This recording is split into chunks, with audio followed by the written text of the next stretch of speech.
em área de tecnologia da informação. O Brasil está importando talentos e a competição é muito grande. Hoje, São Paulo eu diria, uma praça de guerra a céu aberto por talentos, em que as pessoas estão, as seduções são grandes. Eu saí de uma reunião hoje à tarde, em que 5 gerentes de uma grande organização aqui estão com um convite na mesa, e não é só um convite não, cada um deles, alguns tinham 2, outros 3 convites. O presidente chamou com o pessoal de RH, sentado com eles lá, para ver o que estava acontecendo. É porque a sedução é muito grande. Agora, eu acho que o que é que vai fazer com que as pessoas fiquem? Não é apenas 15% a mais no salário, não é apenas a promessa de um bônus que talvez se torne realidade. O que vai fazer com que as pessoas fiquem, no meu modo de ver, é o seguinte: a causa dessa empresa, os valores dessa empresa, e se o meu líder é um líder que me inspira confiança e que eu posso seguir como um exemplo no futuro. Foi feito um outro estudo recentemente com 200 pessoas que saíram das empresas dela por vontade própria, iniciativa própria, e nós combinamos uma consulta telefônica com essas 200 pessoas, que era o seguinte: se você receber dessa empresa que você saiu, nós sabemos que você saiu, se você receber um convite para voltar, você voltaria? 92% responderam, sabe o quê? Voltaria sim, desde que não fosse para trabalhar com o mesmo chefe. Ué. Então veja qual é a resposta sendo dada aí. As pessoas estão se demitindo e quando saem em busca de outra empresa, uma oportunidade, não é porque a oportunidade é melhor não, nem é porque a empresa é ruim não. Muitas vezes é porque o chefe que está me liderando não merece o meu respeito para eu atrelar o meu futuro profissional a essa pessoa. É como no casamento também. Muita gente, quando termina um casamento e olha para o lado, numa sedução, olha, não é necessariamente porque a outra pessoa é melhor ou mais bonita ou mais sedutora. Muitas vezes olha porque aquele companheiro ou companheira que é o seu matrimônio atual, talvez não esteja dando conta do recado. Em que sentido? Desculpa.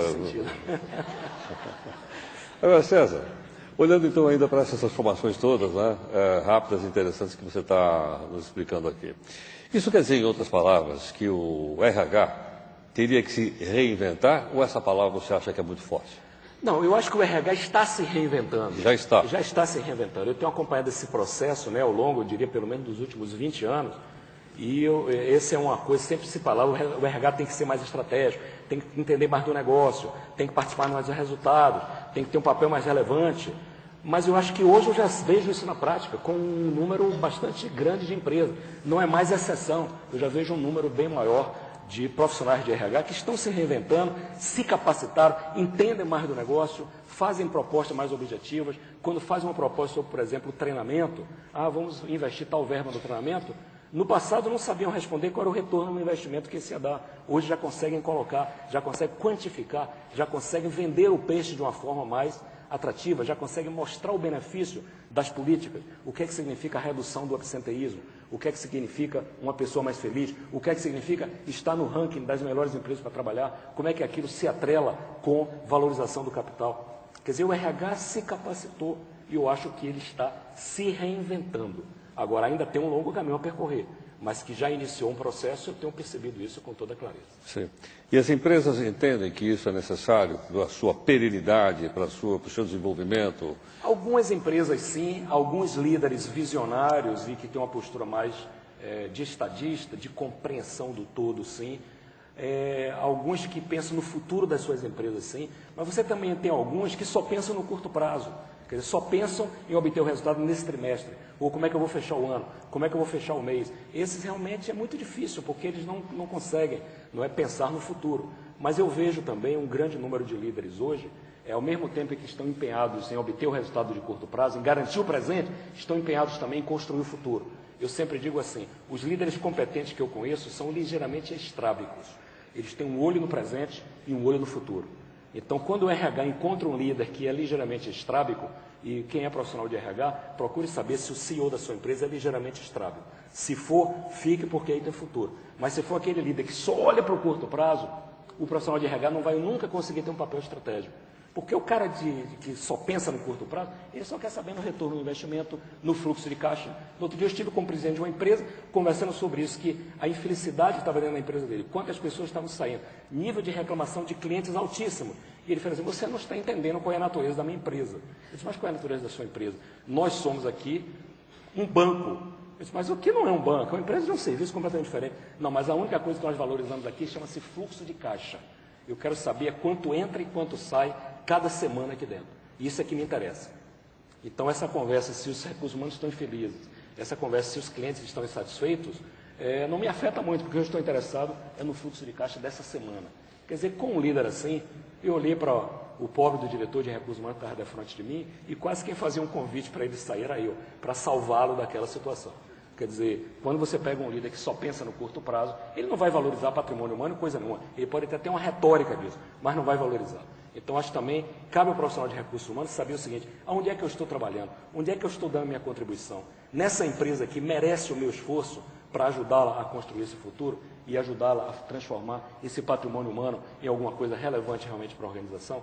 Eu acho que da mesma forma que as empresas escolhem as pessoas também têm o direito de escolher as empresas.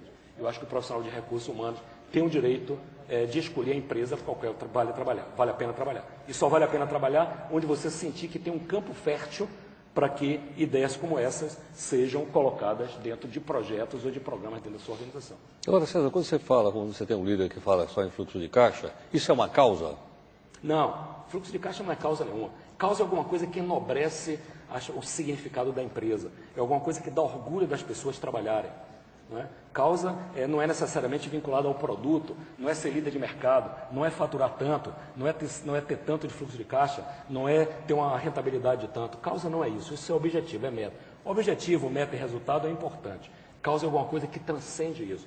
Causa é alguma coisa que dá orgulho às pessoas de pertencerem àquela organização, ou àquele clube, ou àquela família, ou àquela comunidade. Causa alguma coisa que transcende, alguma coisa diferente. César, bom, de vários livros que você tem publicado, eu tenho aqui um exemplar que você publicou pela editora Campos, que é Cartas a um Jovem Líder. Descubra o líder que existe em você, que é o título do... Esse é o mais recente livro que você tem. Esse é o livro mais recente, saiu tem 3 ou 4 semanas. Eu gostei muito desse convite da editora Campos, porque as pessoas que eles convidaram para essa série, né, Cartas a um Jovem, tem Cartas a um Jovem Político, foi o Fernando Henrique Cardoso convidado. Cartas a um Jovem Escritor foi o Mário Vargas Llosa, que é esse escritor peruano. Cartas a um Jovem Atleta foi o Bernardinho. Cartas a uma Jovem Atriz foi a Marília Pera. Cartas a um Jovem Empreendedor foi o Osiris Silva, quer dizer, são pessoas... Cartas a um Jovem Cirurgião foi o Adib Jatene. A um Jovem Médico foi o Pitangui, quer dizer, quando eu recebi o convite para escrever Cartas a um Jovem Líder, eu me senti bastante honrado, porque eu acho que eles me senti um reconhecimento, não é, ao meu trabalho nesse tema da liderança, porque eu estaria fazendo parte de uma galeria realmente de pessoas notáveis. Então, fiquei bastante feliz. E também é o seguinte, por que Cartas a um Jovem, não é? Eu tenho 58 anos de idade, eu não sou da geração Y, eu sempre digo aos meus amigos, a Leila já me ouviu falar isso, eu sou da geração FY, que é Forever Young. Né? Sou dessa geração Forever Young e eu, a essa altura da vida, próximo dos 60 anos, eu já começo a pensar seriamente no legado. Né? E eu tenho certeza do seguinte, o legado mais importante que uma pessoa pode deixar é a capacidade de ajudar outras pessoas na sua formação, pessoal ou profissional, na educação. Não é? Esse é o legado mais importante que alguém pode deixar. Então, a minha tentativa aqui de fazer essas cartas a um jovem líder, são 10 cartas, na realidade são 10 e-mails, porque para falar com um jovem hoje não adianta escrever carta, é uma coisa ultrapassada, né? Eu escrevi 10 e-mails para os jovens líderes, é uma tentativa de contribuir na formação desses jovens que aí estão, dessa chamada geração Y, e de ajudar que dentro dessa geração Y, alguns líderes Y sejam identificados. Se você tivesse que escrever twitters, o livro não seria tão grande. Eu não escreveria 140 caracteres, eu escreveria pelo menos 140 mil palavras. Esse seria o meu Twitter. Esse livro é um grande Twitter, 140 mil palavras, talvez. Tá certo. Bom, César, obrigado pela sua participação aqui no nosso talk show, aqui no Mundo Corporativo. Queria uma salva de palmas ao César, por favor. Obrigado a você.